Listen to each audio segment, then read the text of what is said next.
يا أيها الناس إنا خلقناكم من ذكر وأنثى وجعلناكم شعوبا وقبائل لتعارفوا إن أكرمكم عند الله أتقاكم إن الله عليم خبير.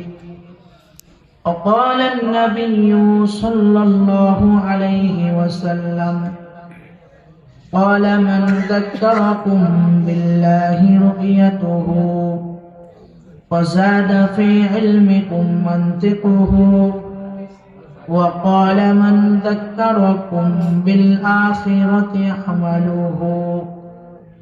اللهم بارك لنا في رجب وشعبان وبلغنا رمضان أو كما قال عليه الصلاة والسلام. اللهم صل على محمد وعلى آل محمد كما صليت على إبراهيم وعلى آل إبراهيم إنك حميد مجيد. اللهم بارك على محمد وعلى آل محمد كما باركت على إبراهيم وعلى آل إبراهيم إنك حميد مجيد. আলহামদুলিল্লাহ। নাওতলা পূর্বপাড়া বাইতুল নূর জামে মসজিদের উদ্যোগে আয়োজিত 11তম বার্ষিক তাফসীরুল কুরআন মাহফিলের মুহতারাম সদর সম্মানিত সভাপতি, প্রধান অতিথি, বিশেষ অতিথি, দূর দূরান্ত থেকে আগত দিন প্রিয়, ইসলাম প্রিয়, দিনদার ইমানদার মুমিন মুসলমান ভাইয়েরা, বড় বাবারা, যুবক ভাইয়েরা, পর্দার আড়ালের মা ও বোনেরা, বিশ্ব জগতের মালিক, বিশ্ব প্রতিপালকের বিশ্ব দরবারে কালিমাতুর শকর মহান মালিক আমাদেরকে দয়া করে, মায়া করে, ভালোবেসে রহমতি বরকতি জান্নাতের টুকরা বাগান ওলামায়ে দ্বীনদের মজলিস, জিক্র ও ফিকরের মজলিসে দাওয়াত ও তাবলীগের নিসবতে গুনাহ মাফের উদ্দেশ্যে আমাদেরকে একত্রিত হওয়ার তৌফিক দান করেছেন। এজন্য মালিকের দরবারে দিল থেকে শুকরিয়া আদায় করে বলি আলহামদুলিল্লাহ। মুহতারাম হাজিরিন, কালামে হাকিমে অবস্থিত সূরাতুল হুজুরাতের 41 নম্বর আয়াত আমি আপনাদের খেদমতে তেলাওয়াত করেছি। নবী পাকের অসংখ্য অগণিত হাদিস থেকে মুসনাদে আহমদের একটি হাদিস আপনাদের খেদমতে পেশ করেছি।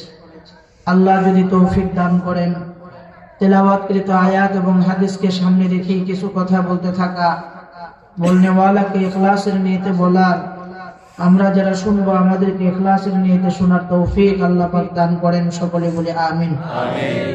বয়ানের দিকে যাওয়ার পূর্বে আপনাদের কাছে একটা কথা জিজ্ঞেস করতে চাই। আজকের মাহফিলে যে পরিমাণ লোক হওয়ার কথা ছিল, এর থেকে লোক অনেক কম হয়েছে। এর দ্বারা আপনারা খুশি না বেজার? কেন বেজার? মাহফিলের মধ্যে লোক কম হওয়া আর বেশি হওয়ার সাথে তো কোনো কবুলিয়াতের সম্পর্ক না। কবুলিয়াতের সম্পর্ক একজন মানুষও যদি থাকে আর এই মানুষটা যদি হেদায়েত পাওয়ার উদ্দেশ্যে কথা শুনতে থাকে, বলনেওয়ালা, শুননেওয়ালা, যারা দুনিয়া থেকে বিদায় হয়ে গেছে, উভয় জগতের মানুষের ফায়দা হবে ওয়াজ নসিহতের মাধ্যমে। কাজেই আল্লাহ পাক যাদেরকে কবুল করছে তারাই আসতে পারছে, যাদেরকে কবুল করে নাই তারা আসতে পারে নাই। লোক কম, মন খারাপ হওয়ার কথা বক্তা। আমার মন খারাপ না, আমি খুব খুশি। কারণ আমি জানি আপনারা যে কয়জন লোক এখানে বসছেন, যারা বসছেন তারা শোনার মানুষই বসছেন এবং আলোচনা শোনার নিয়েই বসছেন। আল্লাহ পাক হাজারো উশৃঙ্খল মানুষ থেকে বাছনি দিয়ে আপনাদের মতো মকবুল মানুষদেরকে এখানে বসায় দিচ্ছে। এতে আপনারা খুশি না বেজার? বিরাট বড় বিষয় কিন্তু এটা। ওইদিকে যাওয়া আমার সময়ও নাই আর উদ্দেশ্য না, তাইলে এই বিষয়ের উপরে কথা বললে 1 ঘন্টা চলে যাবে। এটার ফজিলত আর ফাদাইল বুঝাইতে গেলে আমি নির্দিষ্ট আয়াত আপনাদের খেদমতে তেলাওয়াত করছি, সংক্ষিপ্ত আকারে আয়াতের উপরে থেকে কিছু কথা বলবো। আমি তেলাওয়াতকৃত আয়াতকে সামনে রেখে যেই বিষয়বস্তুটি নিয়ে হাজির হয়েছি, বিষয়টি খুবই গুরুত্বপূর্ণ একটি বিষয়। কোন জিনিস মানুষকে আল্লাহর কাছে দামি বানায়? আল্লাহর কাছে দামি হওয়ার চেষ্টা এবং আল্লাহর কাছে দামি হওয়ার আশা আমাদের সবার আছে তো? সবাই আল্লাহর কাছে দামি হইতে চাইতো? এই যে ওয়াজ মাহফিল, মসজিদ, মাদ্রাসা, তেলাওয়াত, জিকির, আজকার, এগুলোর সব কিছুর উদ্দেশ্য আল্লাহর কাছে দামি হওয়া। কথা কোন ঠিক না? ঠিক। মানুষ জমিনের মধ্যে হার লাইনে মেহনত করতেছে দামি হওয়ার মধ্যে। কেউ মূর্তি পূজার মাধ্যমে বুঝাইতেছে যে আমি আল্লাহর কাছে দামি হইতে চাই মূর্তি পূজার মাধ্যমে। মূর্তি পূজককে জিজ্ঞেস করবেন আপনি মূর্তি পূজা কেন করেন? মুসলমানকে সে জবাব দিবে আপনি মসজিদে নামাজ কেন পড়েন? বলে আল্লাহকে পাওয়ার জন্য। উনিও বলবে আমি মূর্তি পূজা করি আল্লাহকে পাওয়ার জন্য। আপনারা আল্লাহকে আল্লাহ বলেন আর আমরা ওই আপনাদের আল্লাহকে ভগবান বলি, এ কথা বলবে। কথা কোন ঠিক কিনা? এই যে মানুষের হার লাইনের মেহনত, মুসলমানদের মধ্যে কয়েক প্রকারের জাতি।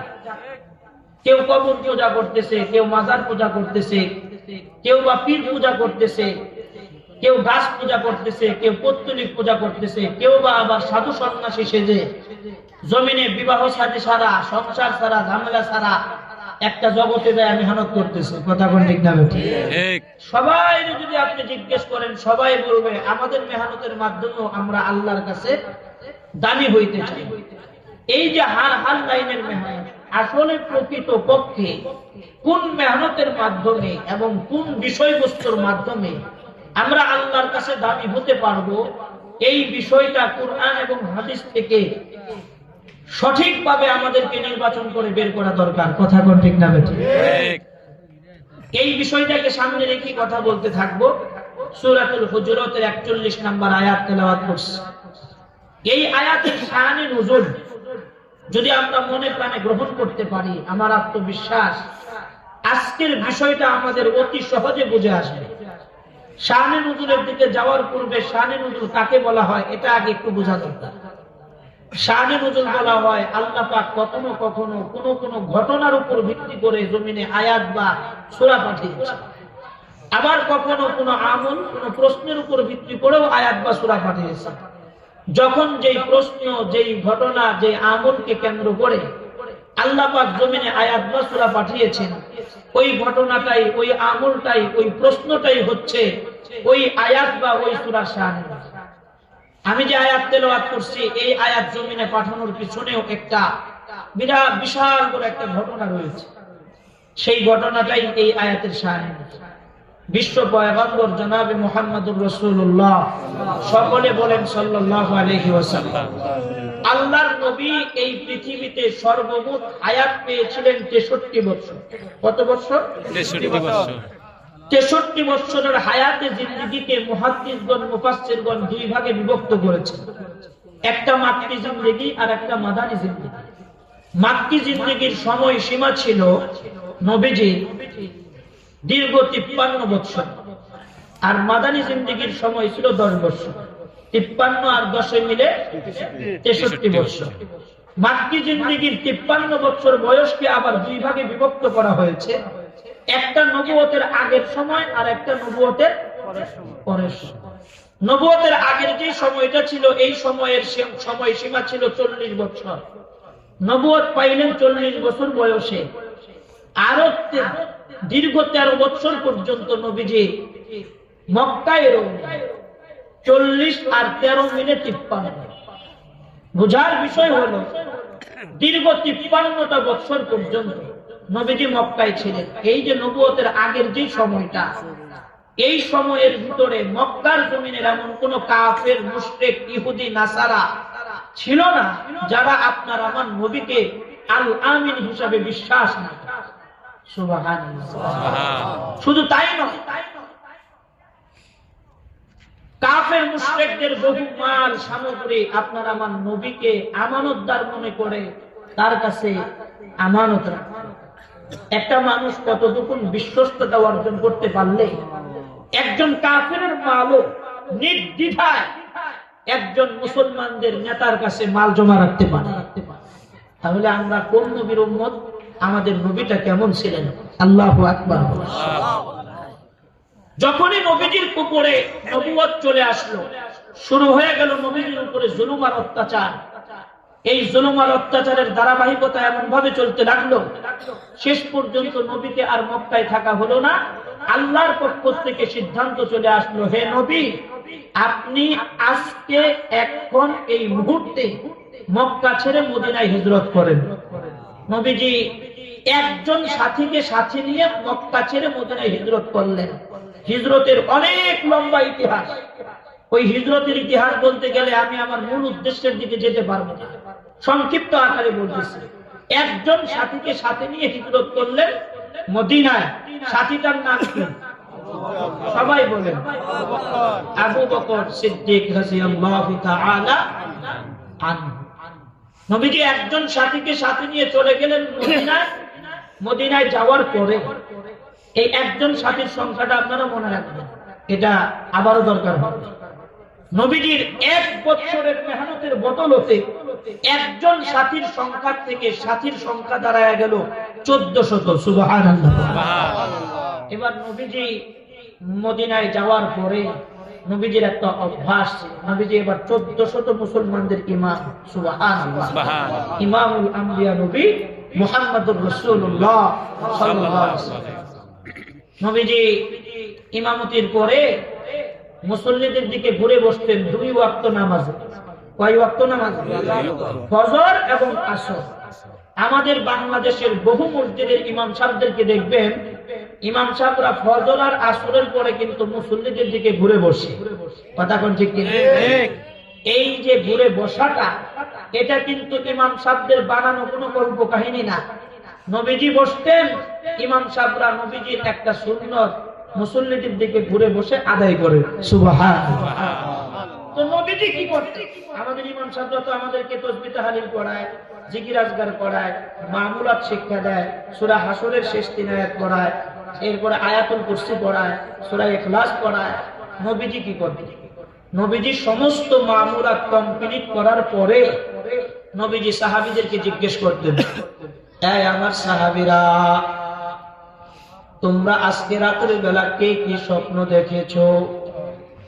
আমি নবীজির কাছে বলো, আমি নবীজি তোমাদের স্বপ্নের ব্যাখ্যা করব। নবীজির কাছে সাহাবায়ে একরাম প্রতিদিন কোন না কোন সাহাবী স্বপ্নের কথা বলতেন, আর সেই স্বপ্নের ব্যাখ্যা দিতেন স্বয়ং নবীজি মুহাম্মদুর রাসূলুল্লাহ সাল্লাল্লাহু আলাইহি ওয়াসাল্লাম। জগৎ বিখ্যাত স্বপ্নের তাফসীরকারক মুহাম্মদুর রাসূলুল্লাহ। হঠাৎ একদিন নবীজি নিজেই বলতেছে, ও সাহাবীরা, আমি নবীজি আজকে একটি স্বপ্ন দেখেছি। সুবহানাল্লাহ। স্বপ্নটা দেখছে কি? নবীজি। হ্যাঁ, নবীজি। মাইকম্যান কি ভাই এখানে একটু কমাই দিতে হবে? মাইকম্যান কো নাই? আচ্ছা, এইদিকে তাকান। নবীজি বললেন, আমি নবীজি একটি স্বপ্ন দেখেছি। সুবহানাল্লাহ। ওরে বাপ রে বাপ, নবীজি স্বপ্ন দেখছে। নবীজির স্বপ্ন কি সাধারণ মানুষের মতো নেই? হ্যাঁ, নবীজি যেটা স্বপ্ন দেখে ওটাও ওহী, জমিনে বাস্তবায়ন হয়। যখন বললেন যে আমি স্বপ্ন দেখছি, প্রত্যেকটা সাহাবা একরামদের দিলের মধ্যে আনন্দের ঢেউ খেলে। এত আনন্দ কেন? নবীজি স্বপ্ন দেখছে, এটা বাস্তবায়ন হবেই হবে। আবার কিছু সাহাবা একরাম ভয়ে কম্পিত। ভয়ে কম্পিত সাহাবা একরাম নবীকে জিজ্ঞেস করলেন, সরকার আপনি কি এমন স্বপ্ন দেখছেন? আমাদের কাছে তাড়াতাড়ি বলুন, না বললে তো আমাদের দিলের ভয় দূর হচ্ছে না। কি এমন স্বপ্ন দেখছেন? আল্লাহর নবী সাল্লাল্লাহু আলাইহি ওয়াসাল্লাম বললেন, আমি স্বপ্নে দেখি 1400 সাহাবীদেরকে নিয়ে মদিনা থেকে মক্কার দিকে যাচ্ছি। কাবা তওয়াফ করতেছি। কথাটা শোনার পরে প্রত্যেকটা সাহাবায়ে কেরামদের দিলের মধ্যে আনন্দের ঢেউ খেলে গেল। এত আনন্দ কেন?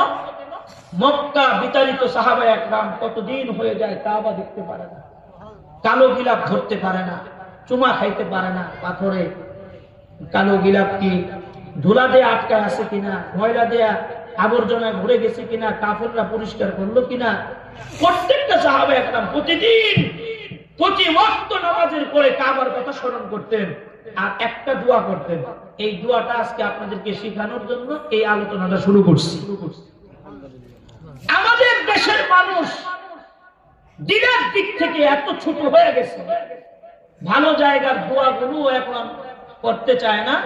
কারণ দোয়া যদি কবুল হয়ে যায় তাহলে তো টাকা লাগবে। কথাটা বুঝেন নাই?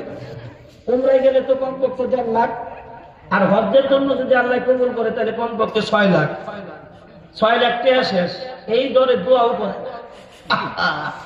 কথা কোন ঠিক না ঠিক? হ্যাঁ দোয়া তো করবো দূরের কথা, হয়তো দোয়া করলে হবে, দোয়াই করে না।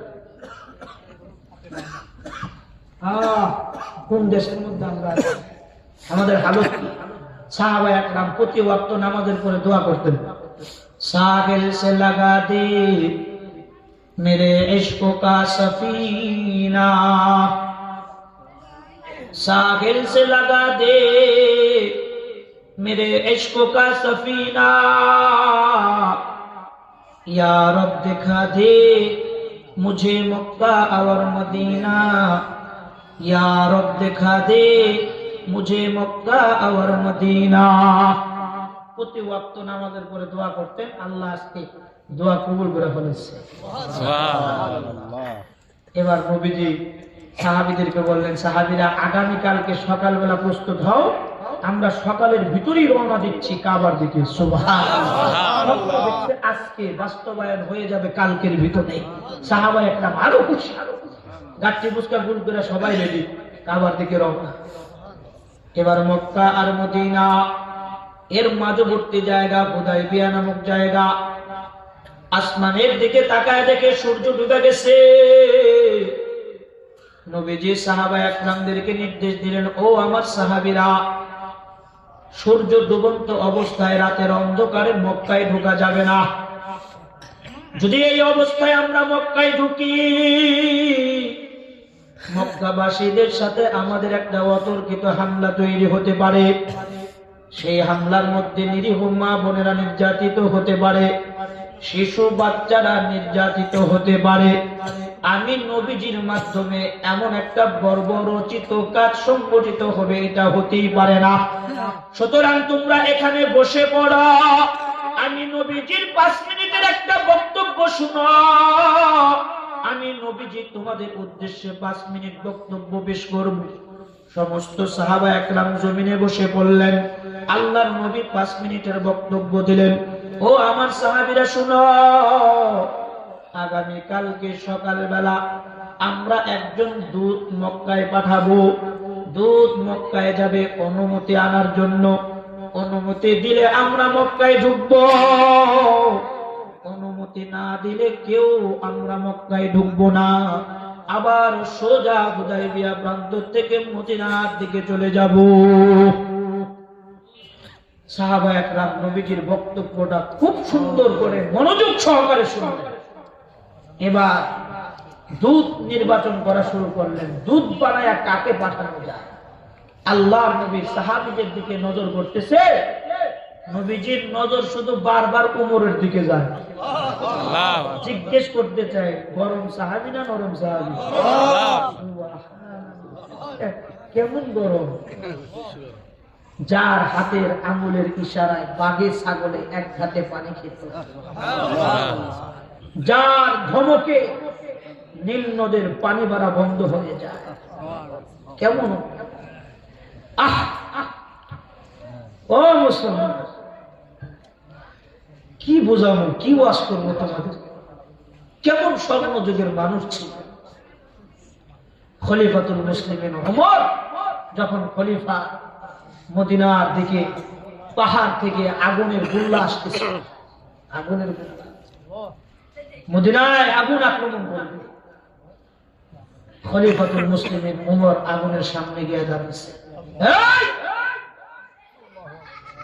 বহু মুসলমান সিজদায় আছে, বহু মুসলমান নামাজরত অবস্থায় আছে, খবরদার এক পথ সামনে বাড়বি না, যেদিক থেকে আসছো দিকে চলে যা। ইশারা করতে দেরি, আগুন পিছন দিকে যাইতে দেরি করে। কেমন উমর? উমরে ডাক দিয়ে কয়, উমর দুধ হয়ে আমি তোমাকে মক্কায় পাঠাইতে চাই, যাইতে রাজি আছো? হযরত ওমর একটা লাফ দিয়া দাঁড়ায় গেলেন, আল্লাহর নবীকে ডাক দিয়া বললেন, ওগো সরকার, আপনি আমাকে দুধ বানায়া মক্কায় পাঠাইতে চান, আমার কোনো অসুবিধা নাই, কিন্তু আল্লাহর পয়গম্বর যদি আপনি আমাকে 5 মিনিট কথা বলার অনুমতি দিতেন, আমি একটু কথা বলতাম। একটা প্রস্তাব আমার জিহানে আসছিল, মানা না মানা সেটা আপনার ব্যাপার, আমি আপনার হুকুমের তাবে, যা সিদ্ধান্ত নেবেন আমি মাথা পেতে নেব।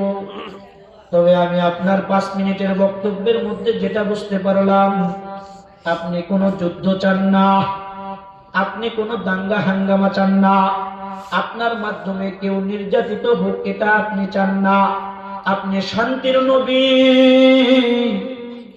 একমাত্র ইসলাম ধর্মই সমস্ত ধর্মের শান্তি নিশ্চিত করেছে। সমস্ত ধর্ম বাতিল ধর্ম, কোন ধর্মের মধ্যে লেখা নাই যে এই ধর্মটা জমিনে শান্তি নিশ্চিত করে, কিন্তু পৃথিবীতে একটাই মাত্র ধর্ম, সেটার নাম ইসলাম। এই ইসলাম ধর্ম সমস্ত জাতির শান্তিকে নিশ্চিত করেছে। কথা বলেন ঠিক না ঠিক?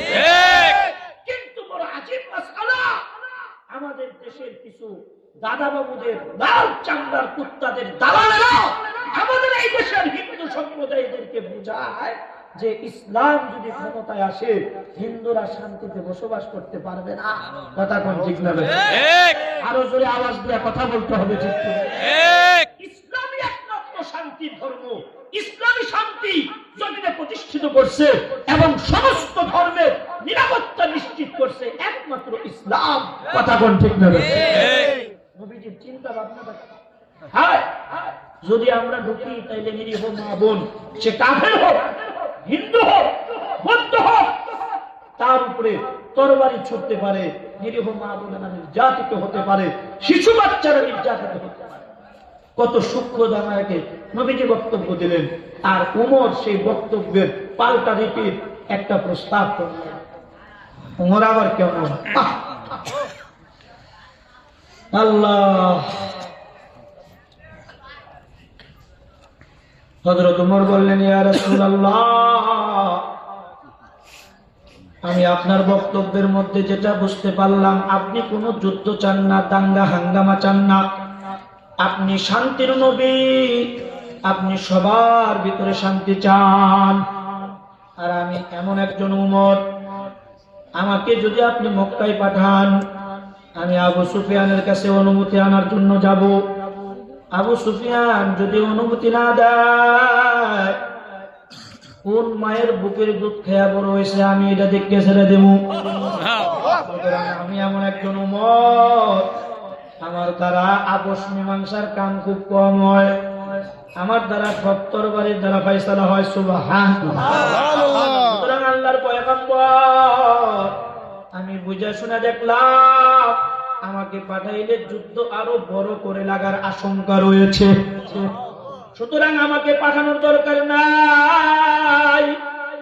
আমার প্রস্তাব হলো সাদা সিধা শান্ত শিষ্ট সাহাবী হযরত উসমানকে ধরে পাঠায়া দেন।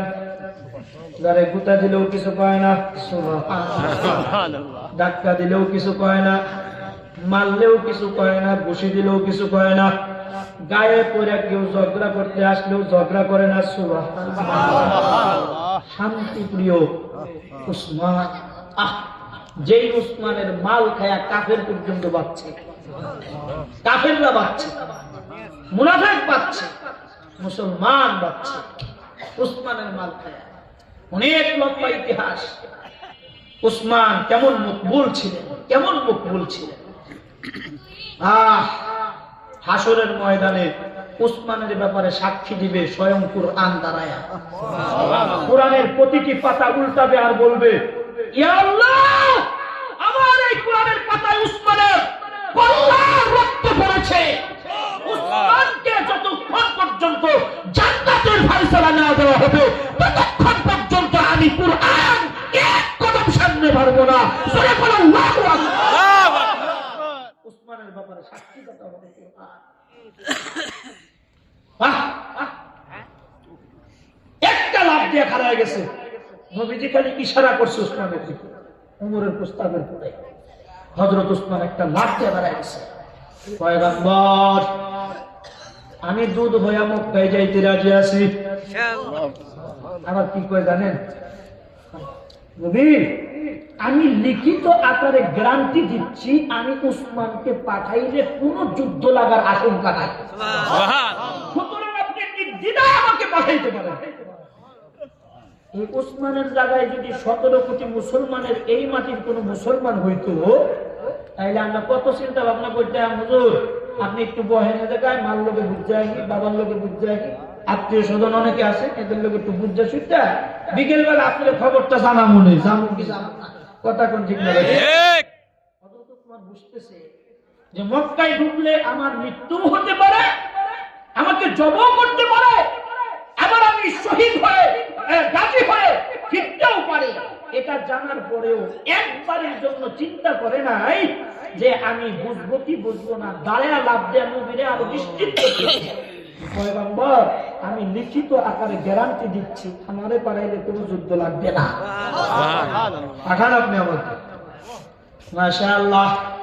নবীজি ডাক দিয়া বললেন, উসমান যাও যাও, তুমি মক্কায় চলে যাও। দুধ হয়ে মক্কায় চলে গেল উসমান। মক্কার ভিতরে ঢুকবে, এমন অবস্থায় উসমানের দুঃসম্পর্কের চাচাতো ভাইয়ের সাথে সাক্ষাৎ। চাচাতো ভাই ডাক দিয়া কয়, উসমান দাঁড়াও। কই যাও? কয় মক্কায় যাই। এই উসমান, মক্কায় যাওয়ার আগে তুমি তোমার পায়ের দিকে তাকাও, কাপড়টা কোথায় পড়েছ? হযরত উসমান চাচাতো ভাইকে ডাক দেয়া কয়, চাচাতো ভাই, কাপড় তো পরছি টাকনু গিরার উপরে, নেসমেসাক নবীজি শিখাইছে। মাশাআল্লাহ। যেখানে তুমি কাপড় পরছো এর নিচের অংশটা বের হয়ে আসে। যদি এর নিচের অংশটা কেউ দেখে তাহলে মক্কার মহিলারা তোমাকে দেখে ঠাট্টা বিদ্রুপ করবে। সবাই বলবে উসমানের লজ্জা শরম সব গেছে, মুহাম্মদের সাথে চইলা তুমি ফকির হয়ে গেছো, লজ্জা শরম সব খেয়া বলাইছো, এটা বলবে। হযরত উসমান সেই দিন চাচাতো ভাইকে কি জবাব দিয়েছিলেন? মুসলমান, এই জবাবটা আমাদের স্মরণ রাখা দরকার। হযরত উসমান দাঁড়ায়া বললেন, চাচাতো ভাই শোনো, টাকনু গিরার উপরে কাপড় পরা এটা আমার রাসূলের সুন্নাত। জোরে কোন কার সুন্নাত? কি সুন্নাত? ওয়াজিব সুন্নাত। কি সুন্নাত? ওয়াজিব। ওয়াজিব সুন্নাত তরক করলে ফরজ তরক করার সমতুল্য গুনাহ হবে, আর জায়গাটা জাহান্নামের আগুনে জ্বলবে। কত বড় মারাত্মক ডিয়ারিং কথা। আর আমাদের দেশের যুবক এমন কায়দায় লুঙ্গি আর প্যান্ট পরে রাস্তার ভিতরে মানুষের উপর, চিকার উপর, কুত্তার উপর যা আছে সব লুঙ্গি দিয়ে হেসরাইতে হেসরাইতে পরিষ্কার কইরা ওই নাপাক কাপড় নিয়ে মসজিদে ঢুকে সেজদা দেয়, দোয়া কবুলও করতে হবে। কথা কোন ঠিক না? এমন কায়দায় কাপড় পরে তওবা করেন আজকের থেকে। ও যুবক, টাকনু গিরার প্যান্ট পরবো, অসুবিধা নাই, কিন্তু টাকনু গিরার নিচে না উপরে। ইনশাআল্লাহ কে কে ওয়াদা দিতে পারে আল্লাহর সাথে? আল্লাহ কবুল করেন, সবাই বলেন আমিন। টাকনু গিরার নিচে কাপড় পরবো না। আজকের ওয়াজ থেকে এই একটা সুন্নতের উপর আমল করব ইনশাআল্লাহ। বলেন বলেন ইনশাআল্লাহ। ইনশাআল্লাহ। আরেকবার হাত উঠে দেখেন তো, দিলে ইতমিনান পাইতেছে না। আরেকবার হাত উঠে দেখেন ইনশাআল্লাহ। টাকনু গিরার নিচে আর কাপড় পরবো না। যুবক, তুমি প্যান্ট পরো, অসুবিধা নাই, কিন্তু টাকনু গিরার উপরে, নিচে না। ইনশাআল্লাহ। বলে বলেন ইনশাআল্লাহ। ইনশাআল্লাহ। আল্লাহ কবুল করেন। হযরত উসমান চাচাতো ভাইকে জবাব দিয়ে ঢুকে গেল, साहिल से लगा दे मेरे इश्क का सफीना, यार दिखा दे मुझे मक्का और मदीना। हजरत उस्मान ঢুকে গেল মক্কায়। মিস্টার ইংলিশ আসেনি, আবু সুফিয়ানের সাথে আলাপ সালাপ শুরু হয়ে গেল। আবু সুফিয়ান দেশে বলল, আবু সুফিয়ান আল্লাহর নবী 1400 সাহাবীদেরকে নিয়ে আসে, খানায় কাবা তওয়াফ করবে, আবার মদিনায় চলে যাবে, থাকার জন্য আসে নাই, অনুমতি আসেনি আবু সুফিয়ান। আবু সুফিয়ান দাঁড়ায় বললেন, বুঝে শুনে কথা বলতে হবে, মক্কার অবস্থা বড় খারাপ, মুহাম্মদুর রাসূলুল্লাহ এত অল্প সময়ে 1400 লোক থেকে পাইল, আপোষ মীমাংসার কথা চলতেছে। মিস্টার ইংলিশ তাকায় দেখলো যেভাবে আপোষ মীমাংসার কথা চলতেছে, যুদ্ধ লাগার কোনো সুযোগ নাই। আর ইবলিশের কাজ হইল খালি মুসলমান আর কাফেরদের সাথে লাগায়া দেওয়া। জোরে কথা কোন ঠিক না ব্যাঠি? বাবা আমি তোমাদেরকে জিজ্ঞেস করতে চাই, বৃহত্তর মুসলিম রাষ্ট্র এই বাংলাদেশেও একটা ইবলিশ শয়তান ছিল।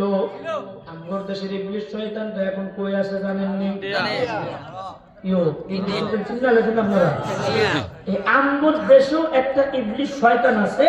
আমগর দেশের শয়তানটা বর্তমানে বাংলাদেশে নাই, এটা দাদা বাবুদের দেশে গিয়ে বসে আছে। কথা কোন ঠিক না? দাদা বাবুদের দেশে গিয়ে বসা মুসলমান আর কাফেরের সাথে কেমনে লাগাই দেওয়া যায়, খালি এক একটা করে পরিকল্পনার সব কাজ করতেছে। কখনো তবলিগালার গাড়ি চলতে এই যে তো আজকে 70 বছর 100 বছর তবলিগ করতেছে, হ্যার গাড়িও ইহুদি নাসারাদের পা পড়ে গেছে। সব দাদা বাবুদের দেশে বসে বসে ঘটনা ঘটাইতেছে। এদেশের হিন্দুদেরকে বোঝানোর চেষ্টা করতেছে, মৌলবাদীরা যদি ইসলামের ক্ষমতায় আসে হিন্দুত্ববাদ আর চলবে না, পূজা করতে পারবে না, খবরদার আমারে আবারও নেওয়ার চেষ্টা করো।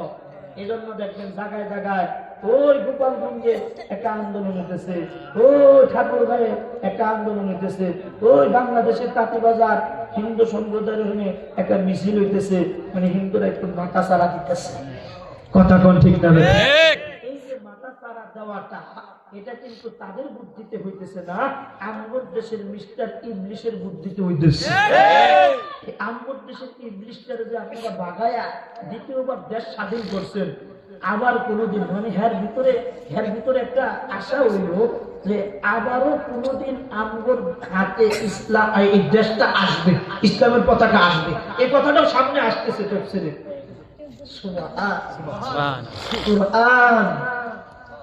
এই আমগর দেশের একটা পাগল কিছুদিন আগে বলছে যে রাজনীতির সাথে ইসলামের সাথে কোনো সম্পর্ক নাই।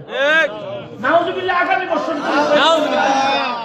ইমান সবদিন নতুন করে নবায়ন করতে হইবে, এটা ইমানি মাসআলা না। গোটা কুরআন রাজনীতি, গোটা কুরআন রাজনীতি ছাড়া কুরআনের একটা আয়াত নাই। জানেন এটা? সুদের দিকে যাইবেন এটা রাজনীতি, ঘুষের দিকে যাইবেন এটা রাজনীতি, সব কিছু রাজনীতি। রাজনীতির উদ্দেশ্য সমাজ থেকে সুদ বিতাড়িত করা, রাজনীতির উদ্দেশ্য সমাজ থেকে সন্ত্রাস বিতাড়িত করা, রাজনীতির উদ্দেশ্য সমাজ থেকে ঘুষ বিতাড়িত করা, রাজনীতির উদ্দেশ্য সমাজ থেকে নারী নির্যাতন বন্ধ করা, রাজনীতির উদ্দেশ্য সমাজে প্রত্যেকটা মানুষের ব্যক্তিত্ব বন্ধন কিভাবে ঠিক রাখা যায় এটা উদ্যোগ নেওয়া। কথা বলেন ঠিক না? কোরআনের মধ্যে রাজনীতি নাই, কোরআনের লোক রাজনীতির লোক কোনো সম্পর্ক নাই। ওর একটা মূর্খের বাচ্চা মূর্খ জানি ইসলাম সম্পর্কে। রাজনীতি শিখাইছি ইসলাম, রাজনীতি শিখাইছি কোরআন, মাইন্ড করলেন না। কথাটা কইলাম আপনারা মাইন্ড করলেন না ভাই। আমি কিন্তু কোনো দলের পক্ষ নিয়ে কথা বলি, হ্যাঁ কোন দলের পক্ষ নিয়ে কিন্তু কথা বলতেছি না। এক ইবলিশ গেছে, আমার যে কত ইংলিশ খারাইতেছে কোনো ঠিক নাই। কথা কোন ঠিক না? মাহফিল করতে গেলেও ইংলিশের বাধা। 16 বছর পর্যন্ত নির্যাতন সহ্য করছে, এখনো আবার আয়া আমগরে কয় যে এই যে নামটা দিছে এই আমগর নেতার নামটা উপরে আইলো না। 16 বছর আমরা বৈষম্যের শিকার ছিলাম, যারা বলে 16 বছর বৈষম্যের শিকার ছিলাম, তা আমরা কি বাঁচতেছি? এই দেশের উলামা একরাম কি পানিতে বাঁচতেছে? এই দেশের উলামা একরাম উহুদ আর বদরের রক্ত দিয়ে ভেসে এই বাংলাদেশের মানচিত্র এসেছে। কথা বলেন ঠিক না? বাংলাদেশের এই মানচিত্রকে দ্বিতীয় কোন ইবলিসের হাতে হাত দেওয়া হবে না। কথা বলেন ঠিক না?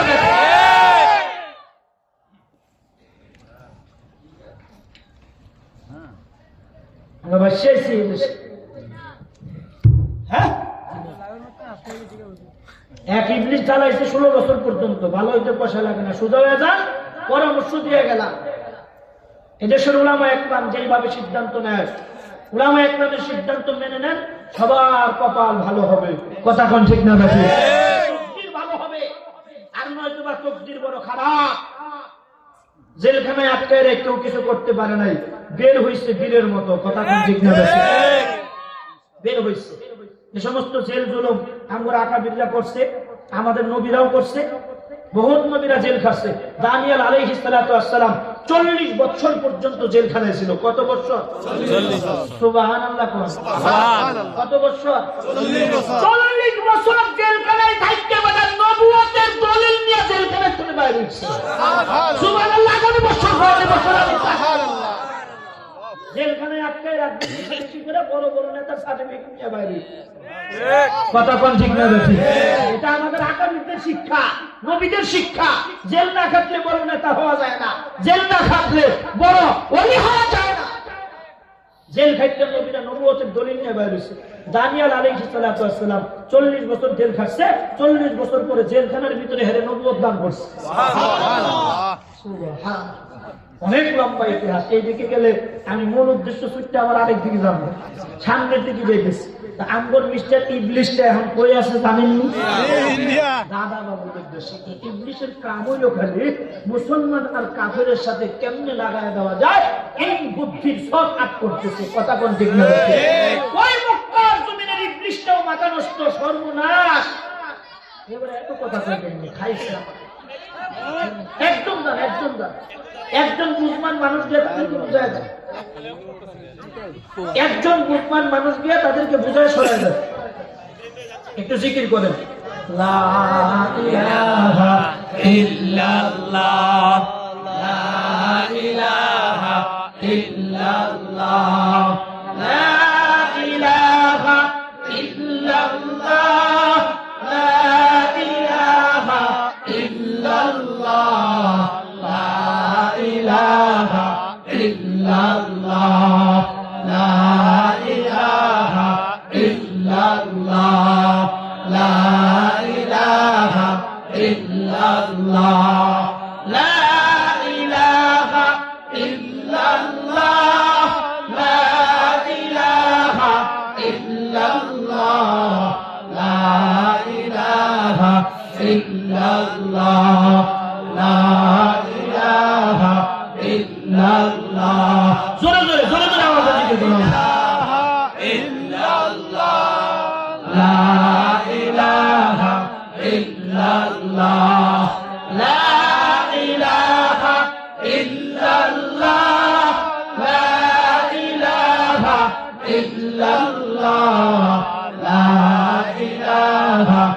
ইল্লাল্লাহ, লা ইলাহা ইল্লাল্লাহ, লা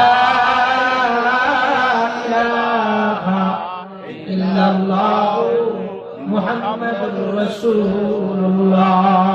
মুসলমান বাবাজিরা আমার বলতেছিলাম, মিস্টার ইবলিশের মাথা নষ্ট হয়ে গেল।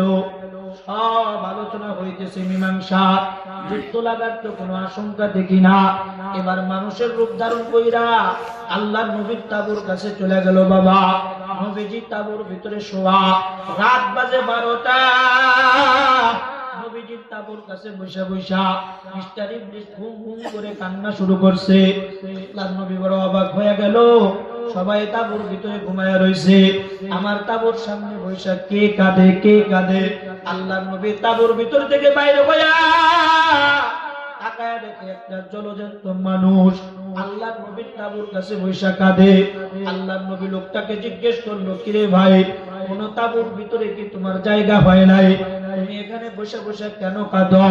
মিস্টার ইবলিস দাঁড়ায় বলল, বাবা সরকার, মাইন্ড করবেন না, আপনারা সবাই ঘুমায়া থাকলেও আমি কিন্তু ঘুমায়া থাকতে পারি না, কারণ আমি উসমানের বাড়ির গোলাম ছিলাম। আমার উসমান আমার মুনিব, আমি উসমানের গোলাম। হযরত উসমানকে মায়েরা শহীদ করে দিছে। আল্লাহর নবী আপনি কেমনে ঘুমায়া থাকেন? আল্লাহর নবীর কলিজাটা ভাঙা টুকরা টুকরা হয়ে গেছে। যেই উসমানকে দুধ বানায় আমি মক্কায় পাঠাইলাম, ওই উসমানকে মায়েরা শহীদ বানায়া দিছে। আল্লাহর নবীর মাথা নষ্ট হয়ে গেছে। সব সাহাবীদেরকে ডাইকা নবীজি জড়ো করলেন। সাহাবীদেরকে ডাক দিয়া বললেন, ও আমার সাহাবীরা, উসমান হত্যার বদলা নিয়ে কেউ আমরা মদিনায় যাব না। কারা কারা তৈরি আছো? আমি নবীজির হাতের সাথে হাত রাখো, জিহাদের বায়াত গ্রহণ করো। বাবা ওই মুহূর্তে একটা আয়াত জমিনে চলে আসলো, ইন্নাল্লাযীনা ইউবাইউনাকা ইন্নামা ইউবাইউনাল্লাহ। দুনিয়ার সমস্ত আহলে হক পীরেরা যেই আয়াতটা তেলাওয়াত কইরাম পীর মুরিদি করে বাবা, ওই আয়াতটা ওই মুহূর্তে হুদাইবিয়া প্রান্তরে নাজিল হয়ে গেল। আল্লাহর নবীর হাতের উপরে 1400 সাহাবীরা হাত ফালায়া দিল। আল্লাহর নবীকে আল্লাহ আয়াত পাঠায়া ঘোষণা দিলেন, নবী উসমান হত্যার বদলা নেওয়ার জন্য আজকে যতগুলো সাহাবীরা আপনার হাতে হাত রাখছে, আমি আল্লাহ ঘোষণা দিলাম ওই হাতগুলো জান্নাতে। সাহাবা একদম নবীর সংবাদ শুইনা নবীকে ডাক দেয়া কয়, ওগো সরকার, মাইন্ড করবেন না, এই সুসংবাদটা এখন আমরা গ্রহণ করতে রাজি না। কেন তোমরা গ্রহণ করতে রাজি না? সমস্ত সাহাবা একদম চোখের পানি ছেড়ে দিয়া আল্লাহর নবীকে ডাক দেয়া কয়, ওগো সরকার, আল্লাহ তাআলা আপনার হাতের উপরে যাদের হাত পড়ছে ওই হাতগুলোর ব্যাপারে জান্নাতের সার্টিফিকেট দিয়েছে। কিন্তু নবী গো জানতে চায়, যে উসমান আমাদেরকে তওয়াফ করানোর জন্য, আমাদেরকে মক্কায় ঢোকানোর জন্য আমরা প্রতি ওয়াক্ত নামাজের পরে দোয়া করতাম, সাহিল সে লাগা দে मेरे इश्क का सफीना, साहिल से लगा दे मेरे इश्क का सफीना, या रब दिखा दे मुझे मक्का और मदीना, या रब दिखा दे मुझे मक्का और मदीना। আমাদেরকে মক্কা দেখানোর জন্য যেই উসমান গিয়া শহীদ হয়ে গেল, ওই উসমানের হাতের ব্যাপারে যতক্ষণ পর্যন্ত জান্নাতের সার্টিফিকেট না আসবে, ততক্ষণ পর্যন্ত এই জান্নাতের সংবাদে আমরা খুশি না। এবার আল্লাহ তাআলা আয়াতের বাকি অংশ নাযিল করলেন, ইন্নাল্লাযীনা ইউবাইউনাকা ইন্নামা ইউবাইউনাল্লাহ ইয়াদুল্লাহি ফাওকা আইদিহিম। ওগো আল্লাহর পয়গম্বর, আপনার বাম হাতটাকে আপনি আপনার ডান হাতের উপরে ফেলায়া দেন। আমি আল্লাহ ঘোষণা দিলাম, আমার উসমানের আপনার বাম হাতকে উসমানের ডান হাত হিসেবে আমি আল্লাহ নিজে কবুল করে নিলাম। উসমানও জান্নাতে। আমি তোমাদেরকে জিজ্ঞেস করতে চাই, মুসলমান, হযরত উসমান শহীদ না জিন্দা? জোরে বলতে হবে বাবা, শহীদ না জিন্দা? হযরত উসমান এখনো জিন্দা আছে। বায়াত গ্রহণ করানো শেষ হয়ে গেল। হযরত উসমান নবীর পিছনে এসে সালাম দিল, আসসালামু আলাইকুম ইয়া রাসূলুল্লাহ। উসমানের কণ্ঠের সালাম শুইনা নবীজি বড় অবাক হয়ে গেল। আল্লাহর নবী পিছন দিকে তাকায়া দেখে জিন্দা উসমান নবীর সামনে হাজির। আল্লাহর নবী দুই চোখের পানি ছেড়ে দিয়া উসমানের গালে চুমা খায়, কপালে চুমা খায়। উসমান বুকে টান দিয়া নেয়া কয়, উসমান তুমি না মক্কায় শহীদ হয়ে গেছো, আবু সুফিয়ানের দলে না তোমার মায়েরা শহীদ বানায়া দিছে, এখানে জিন্দা কেমনে আসলা উসমান? হযরত উসমান নবীর কথা শুইনা হাসা দিয়া বলে, ওগো আল্লাহর নবী, আমারে মাইরা শোয়া রাখছে, কথাটা কে বলছে? আল্লাহর নবী বললেন, যেই ব্যক্তি বলছে সে এখনো মজলিস ত্যাগ করে নাই। পিছন দিকে তাকায় দেখে মিস্টার ইবলিস তার কাম সেরা বাকছে। জোরে কর আল্লাহু আকবার। আমি তোমাদেরকে জিজ্ঞেস করতে চাই বাবা, এই বিষয়টার থেকেও আমরা একটা ভুল আকীদা শুদ্ধ করব।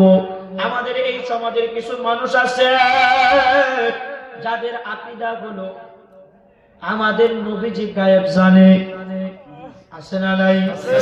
শুধু তাই নয়, খাজা বাবাও এখন গায়েব জানে। তাদের স্লোগান গুলো কি?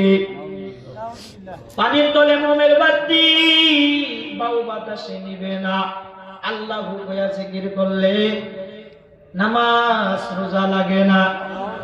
আসেনি আসেনি? জোরে বল। এই আকীদার মানুষগুলো এই আকীদায় বিশ্বাসী যে নবীজি গায়েব জানতেন, এখন আমগোর খাজা বাবাও গায়েব জানে। নাউজুবিল্লাহ। আগামী বছর দূরে নাউজুবিল্লাহ। কেউ বলে মদিনা শরীফ, কেউ বলে খানায় কাবা, কেউ বলে নবী মুস্তাফা, কেউ বলে হুবহু খোদা।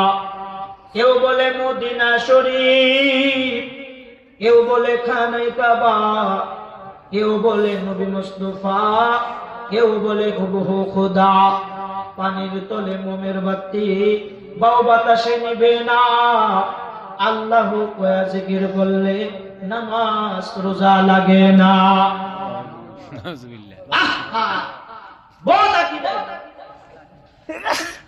আল্লাহর জন্য নবীরে দিয়া আল্লাহ গেল গায়েব হইয়া, নবীর দন খাজারে দিয়া নবীও গেল গায়েব হইয়া। তার মানে আল্লাহর গায়েবের এলেন সব পাইছে নবী, নবীর কাছ থেকে পাইছে এখন খাজা বাবা। জোরে কন্যা নাউজুবিল্লাহ। বুঝার চেষ্টা করো নিরপেক্ষ মস্তিষ্ক নিয়া। কে কোন পীরের মুরিদ আছো আমার জানা নাই বাবা।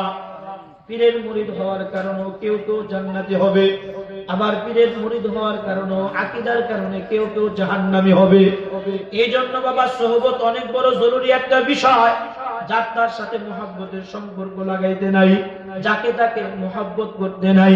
মুহাব্বতটা বুঝে শোনা করতে হয়। জোরে কথা বলতে হবে, মুহাব্বতটা বাবা বুঝা শোনা করতে হয়। নবীজি যদি গায়েব জানতেন, বুঝার চেষ্টা করেন। হযরত উসমান নে বাইরা মক্কায় শুয়ে রাখছে না, জিন্দা আছে। নবীজি হুদাইবিয়া প্রান্ত থেকে গায়েবের চোখ দিয়ে দেখতে পারতেন কি পারতেন না? ইংলিশের দুপাই করার দরকার ছিল না। সুতরাং এই ঘটনা এটাই প্রমাণ করে যে নবীজি গায়েব জানতেন না।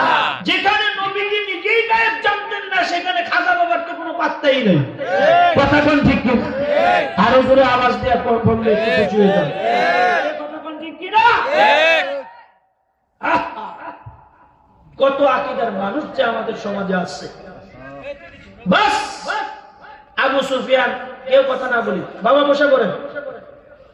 এই যুবক ভাইয়েরা, তোমরা আর কেউ কথা বলবো না, খবরদার। কেউ দুষ্টামি করবে না, সবাই এদিকে তাকায়। সময় কিন্তু অনেক কম, অনেক রাত্র হয়ে যেতেছে। সামনে একটা মাসআলা আছে আমার ভাই, বেশি সময় দেওয়া যাবে না। খুব খেয়াল করে শুনে। এই উলামায়ে কেরাম সবাই আইম্মায়ে মাসাজিদ, শেষ রাত্রে উঠতে হবে, নামাজ পড়াইতে হবে, বহুত কাজ। কথা কোন ঠিক না বেঠিক? ঠিক। তো আল্লাহ নবী তাকে দেখে উসমানের সাথে আবু সুফিয়ান নবীজির সাথে সাক্ষাতে আসছে। নবীজিকে আয়েশা বললেন, এই আব্দুল্লাহ ছেলে মুহাম্মদ, শোনো, এই বছর কোনো তোয়াব করতে পারবে না। আগামী বছর কিছু চুক্তি সাপেক্ষে তোমাদেরকে তোয়াব করতে আসতে দেওয়া হবে। তবে যদি চুক্তি ভঙ্গ করা হয় আসতে দেওয়া হবে না।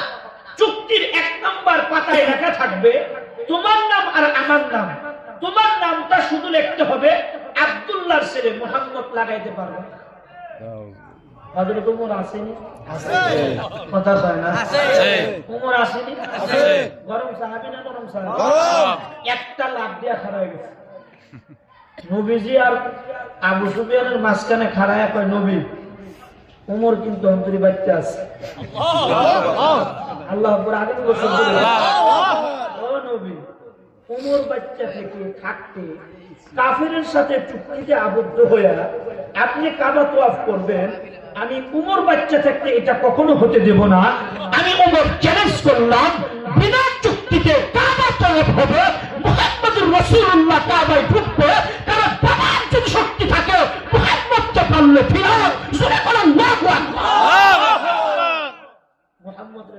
বলতেছে নবী নাম করেন না, খালি ইশারাটা দেন। তো কোন মায়ের বুকের দুধ খেয়ে এখানে আইছে, আমি একটু ওরা টেস্ট করতেছি, বডির থেকে কল্লাটা আলাদা করে দেব। নবীজি মুস্তি একটা হাসি দিয়ে উমরে ডাক দিয়ে উমর মাথাটা ঠান্ডা করে, বিনা যুদ্ধে কাবা তওয়াফ হবে, বিনা যুদ্ধে মক্কা আমাদের হাতে আল্লাহ উঠায় দিবে। সুবহানাল্লাহ বলেন না একটু? আল্লাহ নবী চুক্তির পাতা স্বাক্ষর করলেন, মুহাম্মদ না শুধু আব্দুল্লাহর গোলাম। মানবেননি? বাংলাদেশের সংসদের মধ্যে কিন্তু মাঝে মধ্যে ফাইজলামি করা হয়, কথা কোন ঠিক না? হ্যাঁ, বিসমিল্লাহ থাকবে না, মুহাম্মদ থাকবে না। মুহাম্মদের নাম মুছতে চায়, যত মুছবি তত উঠবে। মুছামুছি করে শেষ করতে পারবো না। মুহাম্মদ নাম দিয়ে তোলায় গেছে সারা দুনিয়া। আতেল বাতেল এখন দেখতে পায় মাদ্রাসা বলি ওই ব্যাংকের ছাতার মতো বজাইতেছে। নবীজি বললেন আচ্ছা ঠিক আছে, অসুবিধা নাই, আমার 1 বছর দোয়া করতে থাকো। সুবহানাল্লাহ কর। কি দোয়া করবে? সাদিল সে লাগা দে মেরে ইশক কা সফিনা, साहिल से लगा दे मेरे इश्क का सफीना, या रब दिखा दे मुझे मक्का और मदीना, या रब दिखा दे मुझे मक्का और मदीना। দোয়া করতে করতে হুদায়বিয়া প্রান্ত ত্যাগ কইরা মদিনায় চলে আসি। কথা সংক্ষিপ্ত বাবা, আগের 1 বছরের মেহনত একজন সাথী নিয়ে হিজরত করছে, মনে আসেনি কথা? 1 বছরের মেহনতের বদলতে সাথীর সংখ্যা তারা গেল 1400। এবার 2য় বছরের মেহনতের বদলতে 1400 সাথীর সংখ্যা থেকে সাথীর সংখ্যা দাঁড়ায় গেল কম পক্ষে 10,000। সুবহানাল্লাহ কইতেন? মুসলমানের সংখ্যা বেশি হইলে আপনারা খুশি না? সুবহানাল্লাহ এত আসতে কে? জোরে কোন? আর একটু জোরে কোন? আর একটু জোরে কোন? ইসলাম ক্ষমতায় আসলে আপনারা খুশি? ঠিক। হ্যাঁ, ইনশাআল্লাহ। মুসলমান সংখ্যা বেশি হইতেছে তো ইসলাম ক্ষমতায় আসা দরকার না? আগে আমরা কম আছিলাম, এখন আমরা 17 কোটি। আলহামদুলিল্লাহ। আমি কথা কইলে জমিনে উস করে করতে দিব। কথা কোন ঠিক না বেটি? আতেল বাতেল গোনার টাইম নেই, টাইম আছে? জোরে কোন টাইম আছে? হ্যাঁ, আন্দোলন কেমন করতে হয় উলামা একরাম এখন বুঝে গেছে, তৌহিদি জনতাও বুঝছে। কথা কোন ঠিক না বেটি? এবার নবীজি আরো 1 বছরের, আপনাদের কষ্ট হইতেছে নি? আর যদি 10টা মিনিট বয়ান করা হয় কোনো অসুবিধা আছে? মোটামুটি 1 বছরের মেহনতে সাথীর সংখ্যা দাঁড়ায় গেল 10,000। 2 বছরের মেহনতে 10,000 সাথী।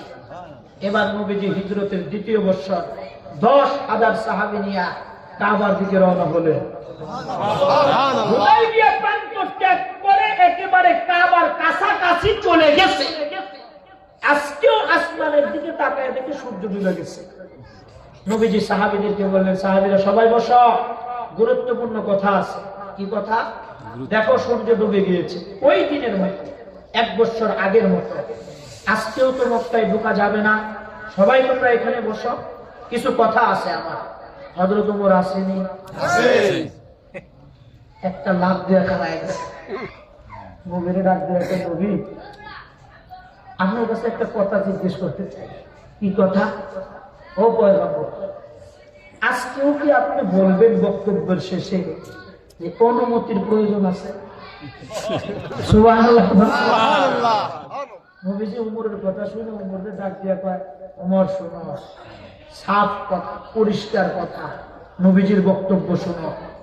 অনুমতি দিলেও ঢুকবো, না দিলেও ঢুকবো, আমার শক্তি নেই আজকে কাবা ঢোকার থেকে আমাদেরকে ফিরাবে। শুনে বলো আল্লাহু আকবার। আবু সুফিয়ানের গোয়েন্দারা আসেনি? আছে। খবরটা কানে পৌঁছে গেছে। বাপ রে বাপ, এত বড় হুঙ্কার, তার মানে কি পরিমাণ শক্তি নিয়ে আসছে, মাথা নষ্ট। অনুমতি দিলেও ঢুকবে, না দিলেও ঢুকবে, তাহলে শক্তি যাচাই করা দরকার। সারা গোটা মক্কা মিলে আসি আমরা 3,000, আর মুহাম্মদুর রাসূলুল্লাহ কতজন নিয়ে আসছে যদি এটা না বুঝতে পারি, তাহলে যুদ্ধ করা তো মুশকিল হয়ে যাবে। কথা কোন ঠিক না? এবার নবীজি সাহাবীদেরকে ডাক দিয়া বললেন, সাহাবীরা, শীতের রাত, অনেক বড় লম্বা রাত, কথা কোন ঠিক কিনা? খাওয়া দাওয়ার দরকার আছে না নাই? পেশাব পায়খানার দরকার আছে না নাই? এবার সাহাবীদের মধ্যে দুই দলে বিভক্ত হয়ে গেল। একদল সাহাবীদেরকে অনুমতি দিলেন, হ্যাঁ আমার সাহাবীরা শুনো, ডান দিকের সাহাবায়ে কেরাম, আমাদের খাবার পাকানোর জন্য যেই পরিমাণ চুলা দরকার এর চাইতে 3 গুণ বেশি চুলা বানাও। আর একদল সাহাবীদেরকে ডাক দিয়া বললেন, সাহাবীরা, আমাদের জরুরত পূরণ করার জন্য যেই পরিমাণ টয়লেট নির্মাণ করা দরকার এর চাইতে অনেক বিয়োগ কম টয়লেট বানাও। একদম সাহাবী দাঁড়ায় বললেন, ইয়া রাসূলুল্লাহ, যেটা বেশি হওয়ার দরকার ওটা কম, যেটা কম হওয়ার কথা ওটা বেশি। বুঝলাম না। আল্লাহ নবী বললেন, রাতের বেলা বুঝে আসবে, সকাল বেলা টের পাইবা, বানাইতে বসে বানাও। টয়লেট নির্মাণ হয়ে গেল, চুলা নির্মাণ হয়ে গেল। বাবা আল্লাহর কসম, আল্লাহর কসম, রাত বাজে 11টা। আবু সুফিয়ানের ঘুম নাই, ডান কাত হয় বাম কাত হয়। একজন গোয়েন্দারে ডাক দিয়ে কয়, ও গোয়েন্দা, পাহাড়ের চূড়ার উপরে উঠে দেখো মুহাম্মদুর রাসূলুল্লাহ কি পরিমাণ লোক নিয়ে আসছে। সুনির্দিষ্ট বর্ণনা তাই না আমার কাছে দিবা। মক্কাবাসী আমরা মিলা মুহাম্মদের দলের সাথে মোকাবেলা করতে পারবো কি পারবো না, সুনির্দিষ্ট বর্ণনাটা আমাকে এনে দাও। গোয়েন্দা পাহাড়ের চূড়ায় উঠে গেল। বাবা আল্লাহু আকবার বলার জন্য রেডি হয়ে যাও। চিৎকার মেরে আল্লাহু আকবার বলতে হবে। গোয়েন্দা পাহাড়ের চূড়ার উপর উঠা মাঠের দিকে তাকায় দেখে মাঠ ভর্তি আগুন আর আগুন দেখা যায়। জোরে কোন মিয়া, জোরে কোন আল্লাহু আকবার। আরো একবার আল্লাহু আকবার বলার জন্য রেডি হয়ে থাকে। গোয়েন্দা পাহাড়ের চূড়ায় উঠতে দেখে এক একটা চূড়ার দৈর্ঘ্য প্রস্থ এত বড় দেখা যায়, কমপক্ষে এক একটা চুলার মধ্যে সর্বনিম্ন 500 লোকের খানার পাক হবে। আরো আসতে কোন, আরো আসতে কোন, আরো আসতে কোন।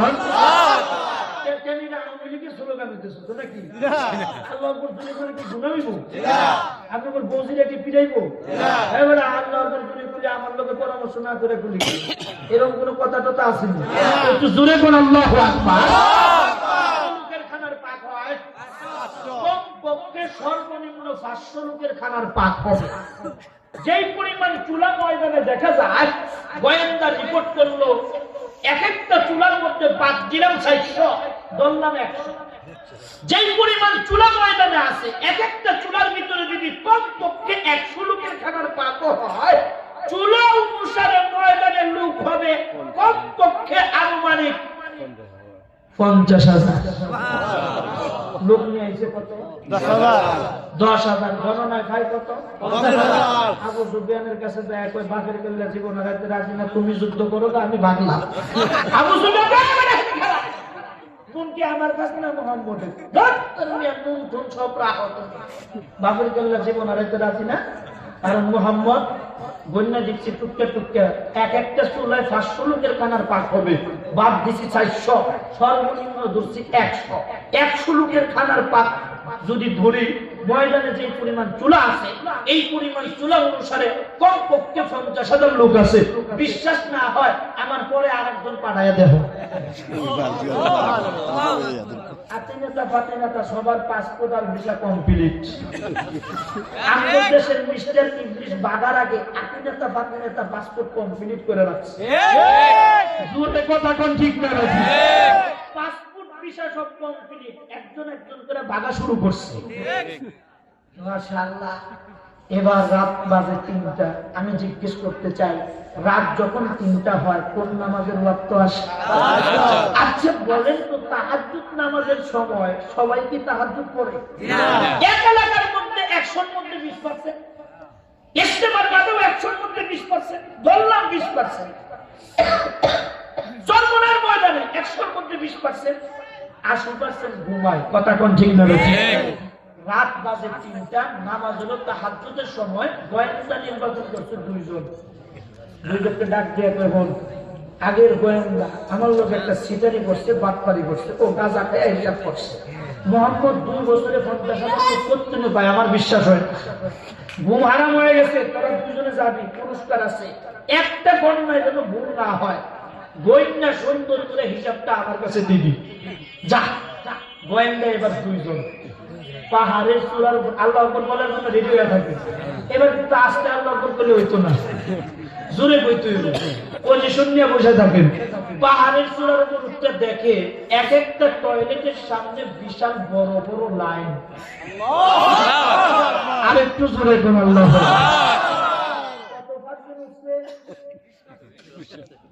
কত পার্সেন্ট?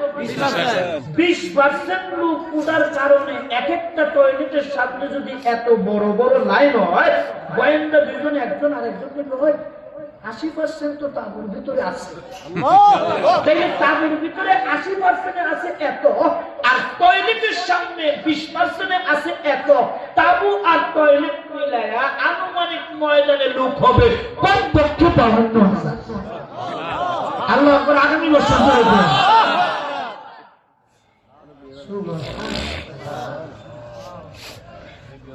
2 জনকে 2000 বোনাস দিচ্ছে।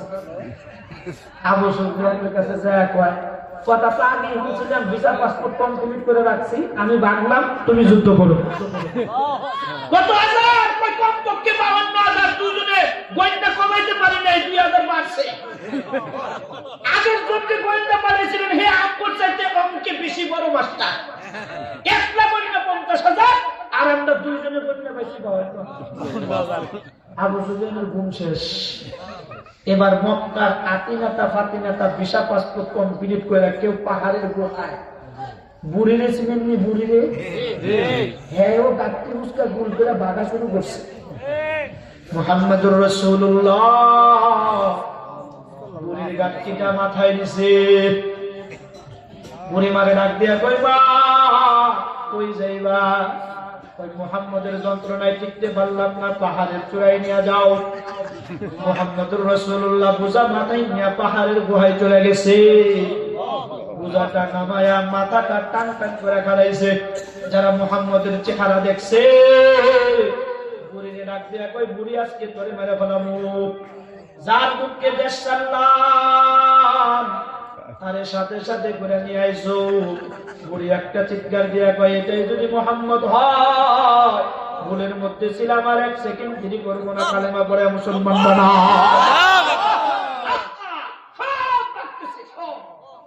কিন্তু মক্কার জমিনের কিছু বড় বড় নেতা এরা কয়, সবাই চলে গেল, আমরা চলে যেতে পারি না, কারণ মক্কা আবার কোনদিন আমাদের হাতে আসবে। সিদ্ধান্তটা কত ভুল, কথা কোন ঠিক না? আসবে না। আমগর দেশের ইবলিশটাও দাদা বাবুদের দেশে বসে বসে চিন্তা ভাবনায় আছে বাংলাদেশের মানচিত্র আবারও আমাদের হাতে আসবে। দিবেন না? দিবেন না? 16 বছর যে নির্যাতন শিকার হয়েছেন, আর কোনদিন এই মানচিত্র দিবে না। রানু আর বানু বহুত দেখছি, কোন রানু আর বানুর কাছে এই দেশের পতাকা আর দেওয়া হবে না। এবার পতাকা দিতে হবে বীর সৈনিক উমরের মতো নেতৃত্বদাতা যারা, তাদের হাতে। কথা কোন ঠিক না? ইনশাআল্লাহ মাশাআল্লাহ। আমার বিষয়টা কি মনে আছে? কোন জিনিস মানুষকে আল্লাহর কাছে দামি বানায়। এখন আমি আয়াতের ভিতরে ঢুকবো। মাশাআল্লাহ। এবার নবীজি মক্কায় ঢুকে গেল। হযরতে বেলাল নবীর ডাক দিয়ে কয়, পয়গম্বর আযান কি দিব নাকি?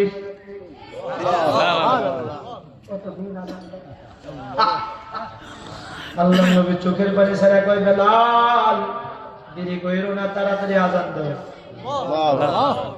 বেলালি কণ্ঠের আযানে গোটা মক্কা মুখরিত হয়ে গেল। বেলালের কণ্ঠের আযান শুনলাম মক্কার বড় বড় কিছু নেতারা দরজা বন্ধ কইরা বেলালের কণ্ঠের আযানকে নিয়ে মন্তব্য করলো, আলহামদুলিল্লাহিল্লাযী, ওই সত্তার শুকরিয়া যেই সত্তা বেলালের মতো কাঠকুচ্ছিত কারো ব্যক্তির আযান শোনার আগে আল্লাহ আমার 14 পুরুষকে দুনিয়া থেকে নিয়ে গেছে। নাউজুবিল্লাহ।